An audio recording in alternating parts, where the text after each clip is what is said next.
Bismillah, Assalamualaikum warahmatullahi wabarakatuh. Apa kabar anak-anak semua? Semoga Anda semuanya dalam keadaan sehat walafiat. Baik, kita masuk pada materi kita selanjutnya, yaitu rekonsiliasi fiskal. Rekonsiliasi fiskal ini merupakan tahapan yang harus dilewati ketika kita mau menyusun yang namanya laporan keuangan fiskal. Jadi berbekal dari laporan keuangan komersial yang sudah jadi sesuai dengan PSAK, kemudian ketika kita mau melaporkan atau mau membuat yang namanya laporan keuangan fiskal, maka ada satu tahap yang harus kita lalui dan tidak bisa kita lewatkan begitu saja, yaitu dengan membuat rekonsiliasi fiskal, yaitu kita akan menyesuaikan, mencocokkan dengan undang-undang pajak yang berlaku dari laporan keuangan komersial yang sudah kita buat sebelumnya. Silakan Anda perhatikan, bagi badan usaha itu memiliki kewajiban perpajakan juga ya. Hal-hal apa saja atau pajak apa saja sih sebenarnya yang ditanggung oleh perusahaan atau badan usaha? Yang pertama di sini perusahaan juga menghitung PBB atau dikenakan PBB, kemudian bea materai atas dokumen-dokumen mereka, kemudian dikenakan BPHTB, kemudian dikenakan juga pajak-pajak untuk pajak daerah. Untuk pajak daerah ini disesuaikan dengan operasi perusahaan itu. Misalkan pada badan usaha itu bergerak dalam bidang apa, dalam bidang perhotelan, dalam bidang konstruksi dan lain sebagainya, ya pajak daerahnya mengikuti ketentuan di daerah setempat. Kemudian untuk badan ini juga akan dipotong PPh pasal 23. Misalkan saja dia memperoleh penghasilan jasa dan lain-lain, mungkin ada hadiah undian, ada dividen. Nah, untuk PPh pasal 23 ini bersifat final ya. Objek-objek PPh pasal 23 ketika perusahaan atau badan usaha mengalami, dia juga akan dikenakan potongan untuk PPh pasal 23 tersebut. Selain itu, di badan usaha juga memotong PPh pasal 21 atas gaji karyawannya. Jadi dia merupakan pihak yang dapat memotong PPh pasal 21. Selain memotong PPh pasal 21 atas karyawannya, perusahaan atau badan usaha juga dapat memungut atau memotong PPN atas penyerahan barang maupun jasa. Jadi ketika ada transaksi penjualan, maka PPN yang dibayarkan oleh si pembeli dipungut juga atau dipotong juga oleh si penjual atau oleh penjual. Jadi dihimpun begitu ya oleh entitas usaha tersebut atau oleh badan usaha tersebut. Terus gimana Bu? Kok enak banget perusahaannya yang memotong PPh pasal 21 juga PPN? Apakah uangnya masuk ke perusahaan? Tidak. Uangnya masuk ke kas negara, akan disetor ke kas negara. Kemudian perusahaan atau badan usaha tersebut juga harus lapor ke KPP setempat. Sehingga bisa Anda lihat tuh di sebelah kiri ada perhitungan pajak untuk perusahaan, ada penghasilan, kemudian dikurangi dengan beban, ketemu dengan penghasilan kena pajak, dikalikan dengan tarif pajak yang berlaku, akan ketemu pajak terhutang dalam 1 tahun fiskal. Kemudian dikurangi juga ketika perusahaan ada kredit pajak, mungkin ada potongan lain selain PPh pasal 22, 23, kemudian ada potongan yang dipotong pihak lain, PPh pasal 22, PPh pasal 23. Kemudian ada transaksi atau pajak luar negeri untuk PPh pasal 24, angsuran pajak PPh pasal 25 dan lain sebagainya, sehingga akan ketemu PPh kurang bayar ataupun lebih bayarnya berapa. Nah, itu yang harus ditanggung atau menjadi hasil final bagi perusahaan tersebut. Kemudian bagaimana sih cara untuk melakukan rekonsiliasi ini? Rekonsiliasi dilakukan dengan membuat laporan laba rugi fiskal dari laporan laba rugi akuntansi. Bagaimana Bu maksudnya? Maksudnya adalah acuan kita adalah hanya pada satu laporan keuangan, yaitu laporan laba rugi saja. Nah, laporan laba rugi yang kita pakai adalah laporan laba rugi yang sudah selesai, yang sudah jadi, yang sudah kita buat sesuai dengan PSAK, sesuai dengan praktik akuntansi pada perusahaan tersebut. Nah, dari situ nanti kita akan membuat laporan laba rugi fiskal. Laporan laba rugi akuntansi nanti akan disesuaikan dengan koreksinya untuk mendapatkan nilai pendapatan atau beban menurut fiskal. Caranya gimana lagi Bu? Kalau sudah ada caranya, kita cocokkan. Apakah dari pendapatan atau biaya-biaya yang disajikan dalam laporan laba rugi komersial sesuai PSAK itu di aturan pajak sama-sama diakui atau diperbolehkan apa tidak? Jika tidak, maka secara otomatis akan ada jumlah pajak yang tidak sama atau jumlah penghasilan kena pajak yang tidak akan sama antara laporan keuangan komersial dengan laporan keuangan fiskal. Seingat saya, kalau tidak salah ya, pada pertemuan sebelumnya saya sudah menyinggung, saya lupa di kelas Anda apa bukan, menyinggung untuk bagaimana teknik rekonsiliasi atau penyesuaian dengan undang-undang pajak yang berlaku. Ini ya gambarannya ya, teknik atau cara melakukan rekonsiliasi. Kita juga harus berbekal dengan aturan dan undang-undang pajak mengenai pendapatan atau penghasilan sesuai aturan pajak itu apa aja. Kemudian biaya dan juga beban menurut undang-undang pajak itu yang boleh yang mana, yang nggak boleh yang mana. Kita harus tahu aturan tersebut sehingga kita dapat melakukan rekonsiliasi fiskal. Karena adanya aturan yang berbeda antara laporan keuangan komersial berdasarkan PSAK, kemudian laporan keuangan fiskal berdasarkan undang-undang pajak yang berlaku, seperti yang saya katakan tadi, ada kemungkinan jumlah penghasilan kena pajak itu atau labanya juga tidak akan sama antara laba fiskal dan juga laba komersial. Nah, hal ini kalau dari sisi perpajakan sesungguhnya atau sebenarnya ini nggak menguntungkan ya. Karena apa? Karena biasanya perbedaan jumlah laba tersebut akan mengakibatkan meningkatnya beban pajak. Karena kemungkinan besar yang naik itu bukan laba komersial tetapi laba fiskal. Karena apa? Karena terbatasnya jumlah biaya atau beban yang dibolehkan diakui atau diperbolehkan diakui oleh undang-undang pajak. Jadi karena alasan itulah makanya di sini laba fiskal itu bisa jadi lebih tinggi. Sebagai akibatnya kalau laba fiskalnya tinggi, maka jumlah beban pajak yang ditanggung oleh entitas tersebut atau oleh badan usaha tersebut juga akan semakin besar.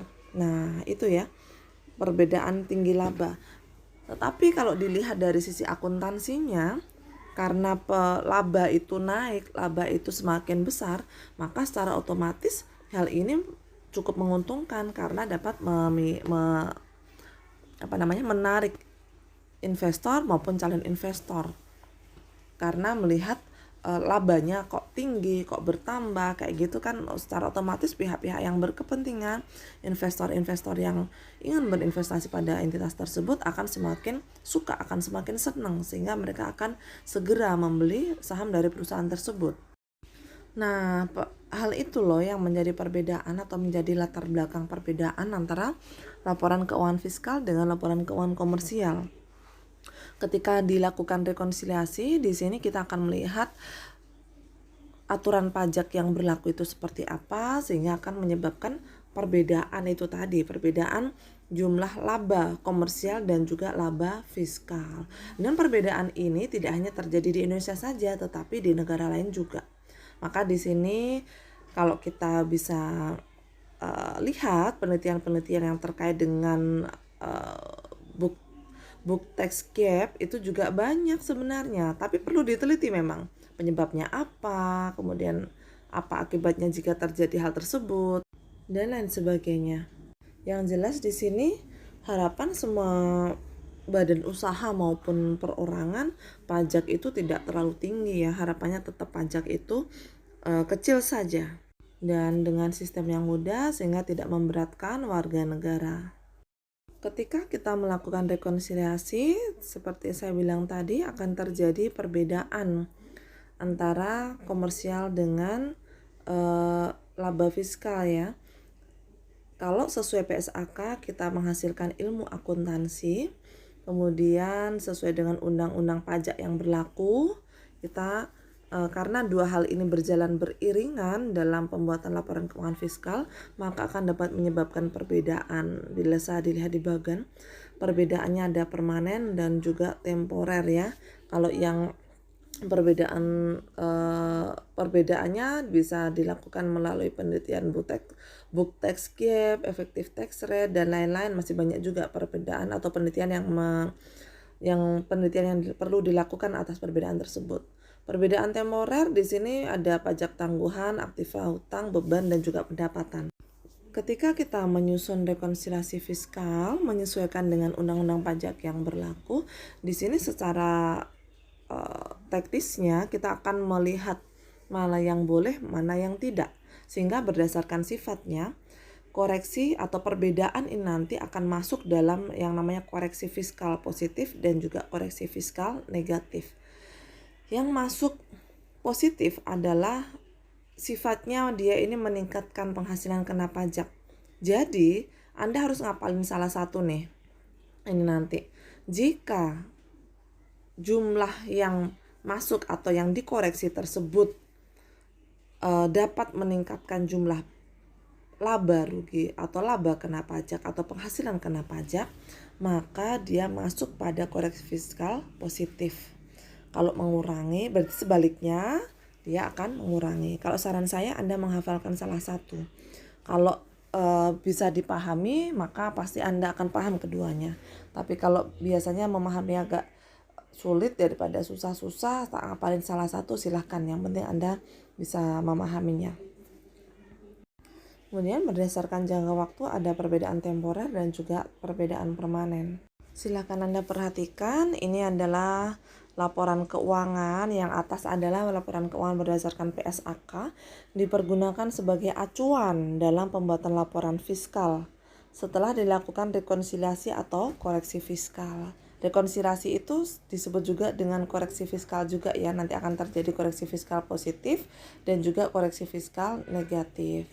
Jadi acuan kita adalah laporan keuangan komersial yang sudah jadi, yang sudah ada.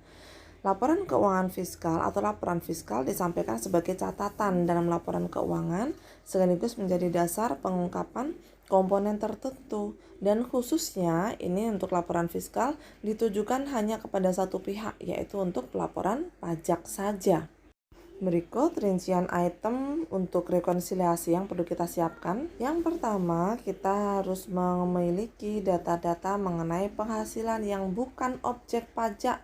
Anda bisa baca itu. Ini semuanya bukan objek pajak ya. Jadi tidak boleh dipotong atau tidak boleh dikenakan atau digunakan sebagai beban atau biaya dalam laporan keuangan fiskal. Kemudian yang masuk dalam non-deductible expense ini juga masuk tidak boleh dibebankan sebagai pengurang penghasilan. Jadi ada biaya-biaya yang dianggap kalau sesuai di akuntansi komersial itu diperbolehkan, sedangkan di undang-undang pajak yang berlaku tidak boleh. Nah, kayak gini harus kita pegang tuh ketika kita mau menyusun rekonsiliasi fiskal. Kita harus paham dulu mana yang boleh, mana yang tidak diperbolehkan. Nah, ini juga sama. Jadi ada yang masuk dalam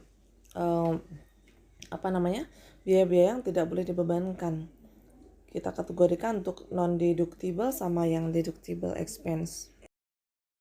Selain itu, kita juga harus memperhatikan penghasilan yang sudah dikenakan PPh bersifat final. Ingat ya, bersifat final itu bukan berarti kita tidak bayar pajak, tapi ketentuan perpajakan atau pembayaran pajak itu sudah diselesaikan di depan, di awal ketika terjadi transaksi, atau di awal ketika penghasilan tersebut diterima atau diperoleh. Berikut contoh soal dari saya, silakan Anda perhatikan. Di situ ada PT Sukses Mandiri, laporan laba rugi secara singkat ya. Ada penjualan, kurangi HPP, ketemu laba kotor, kurangi total biaya usaha, ketemu laba sebelum pajak, kemudian ada pajak penghasilan, ketemu laba setelah pajak. Nah, ada rincian-rinciannya di bawahnya. Yang A, ada biaya gaji karyawan 120 juta, termasuk pengeluaran pribadi direktur 150.000 per bulan. Kemudian asuransi kecelakaan direksi sebesar 10 juta dan seragam senam untuk karyawan sebesar 2 juta. Yang B, penyusutan mesin 10 juta dengan harga perolehan 50 juta dan disusutkan selama 1 tahun 20% menggunakan metode saldo menurun dan masa manfaat 4 tahun. Secara aturan fiskal, jika menggunakan metode saldo menurun, maka jumlah tarif penyusutannya adalah harusnya 50%. Silakan Anda baca untuk poin C, D, dan E. Setelah ini kita akan melihat bagaimana cara mengerjakannya atau cara membuat atau menyusun rekonsiliasi fiskalnya. Kita siapkan dulu kolom-kolomnya terlebih dahulu. Nah, ini adalah kolom yang perlu Anda persiapkan terlebih dahulu. Di sini ada kolom nomor, nama rekening, laporan keuangan komersial, kemudian koreksi fiskal akan kita bedakan positif dan juga negatif. Yang terakhir adalah untuk laporan keuangan fiskalnya ya. Jadi, untuk data penjualan, HPP sampai laba kotor antara komersial dan fiskal ini masih sama, tidak ada perbedaan. Masih sama mengikuti aturan yang ada di dalam PSAK. Kita sesuaikan dengan yang ada di dalam soal, nilainya pun masih sama. Nah, setelah ini kita akan masuk pada rincian biaya-biaya. Kita cek kembali di dalam soal tadi, rincian biaya yang A, yang bawah ya, A. Biaya gaji karyawan 120 juta. Kita tulis aja di laporan keuangan komersial, kita tulis 120 juta untuk biaya gaji. Jadi Anda nulis di poin A, biaya gaji 120 juta di laporan keuangan komersial. Termasuk pengeluaran pribadi direktur 150.000 per bulan. Boleh nggak ini nanti? Nah, kalau pengeluaran pribadi untuk sifatnya pribadi itu tidak boleh diakui. Sehingga 150.000 per bulan ini tidak dapat diakui. Dikalikan 12 bulan. Kemudian asuransi kecelakaan direksi dan keluarga. Boleh nggak? Tidak boleh karena direksi dan keluarganya dia tidak boleh menggunakan fasilitas yang ada di perusahaan tersebut karena menyangkut keluarganya. Dan seragam senam untuk karyawan sebesar 2 juta rupiah. Nah, ini juga tidak boleh dibebankan. Boleh nggak? Coba dicekin nanti. Nah, karena dari 120 juta itu ternyata sesuai dengan aturan pajak itu tidak boleh semuanya diakui, maka yang boleh diakui berapa, kita hitung dulu. Yang nggak boleh diakui yang mana? Yang nggak boleh diakui yang pengeluaran pribadi direktur 150.000 kali 12, kurangi lagi 10 juta dan dikurangi lagi untuk seragam senam sebesar 2 juta rupiah. Kemudian ini nanti ya, kira-kira masuknya koreksi fiskal positif apa negatif? Kira-kira menambah laba fiskal apa mengurangi laba fiskal? Kalau kondisinya atau kejadiannya seperti ini. Karena dari 120 juta biaya gaji karyawan itu tidak semuanya dapat diakui, maka secara otomatis akan ada penambahan besar laba fiskal atau lebih penghasilan kena pajaknya akan lebih besar. Berarti kalau lebih besar dia akan masuk koreksi fiskal apa? Ya, betul sekali, akan masuk pada koreksi fiskal positif. Nah, kita akan dapat tulis seperti ini. Nah, seperti ini kita tulis di laporan keuangan komersial 120 juta. Kita langsung tulis di laporan keuangan fiskal dulu yang boleh diakui berapa. Cara ngitungnya dari mana, Bu? Tadi 120 juta dikurangin ada 150.000 kali 12, kurangin 10 juta, kurangin 2 juta. Nah, itu totalnya adalah 13.800.000. Masuk ke koreksi fiskal positif sehingga yang diakui atau diperbolehkan dimasukkan atau diakui sebagai biaya di laporan keuangan fiskal hanya 106.200. Mengapa, Bu, kok bisa masuk fiskal positif? Karena dapat menambah besar laba fiskal. Sekarang gini aja, kalau yang untuk menandai biar Anda nggak bingung, bisa juga kalau yang diakui di laporan keuangan fiskal itu lebih kecil daripada diakui di komersial, secara otomatis pasti masuk koreksi fiskal positif. Sebaliknya berarti masuk ke koreksi fiskal negatif. Yang masih bingung, silahkan diulang-ulang penjelasan saya atau bisa ditanyakan di sesi diskusi.